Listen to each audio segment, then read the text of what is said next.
இப்போ நம்ம போரூர்லேருந்து பட்டாபிராம் கிட்டத்தட்ட 22 கிலோமீட்டர் நம்ம கிராஸ் பண்ணி வந்திருக்கோம்.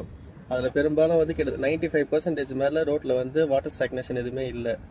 அதனால ஒரு சில இடத்துல வந்து கொஞ்சம் வாட்டர் தேங்கி தான் இருக்குது. பட் ஆனாலும் அது வந்து கவர்மெண்ட்டும் சரி கார்பரேஷனும் சரி முடிஞ்ச அளவுக்கு வந்து அதை அகற்றுறதுக்கும் மக்களுக்கு எந்த தொந்தரவும் இல்லாமல் இருக்கிறதுக்கு அது சைடில் டிராக்டர் மோட்டாரு இல்லை அந்த நீர் மோட்டார் அதை வச்சு வந்து முடிஞ்ச அளவுக்கு கொஞ்சம் வாட்டர் அதை தண்ணியை வெளியேற்றிட்டு தான் இருக்காங்க.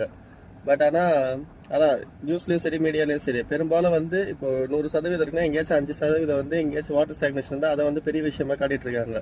நல்லாவே பேசலாம். இப்போ நம்ம லைவாக போயிட்டு நம்ம அப்டேட் பண்ணுறதுன்னு ஒரு விஷயம், களத்தில் இதான் நிலவரம். அது அதோட ஒரு சின்ன எடுத்துக்காட்டு தான். அது பேனிக் ஆக தேவையில்ல. கவர்மெண்ட்டும் சரி கார்பரேஷனும் சரி இல்லை களத்தில் திரிப்பட உறுப்பினர்லேருந்து மாமன்ற உறுப்பினர்கள்லேருந்து திமுக முக்கிய பிரமுகர்லேருந்து எம்எல்ஏ எம்பிஸு அப்புறம் துணை முதல்வர் முதல் கொண்டு எல்லாருமே களத்தில் தான் இருக்காங்க. நீங்கள் எதுவும் பேனிக் ஆக தேவையில்ல. உங்களோட ஆஸ் யூஷுவல் ஒர்க்கு எப்போவுமே போயிட்டு இருக்கிறதுக்கு முடிஞ்ச அளவுக்கு கூடிய சீக்கிரம் வந்து நல்ல சூழ்நிலை வந்துடும்.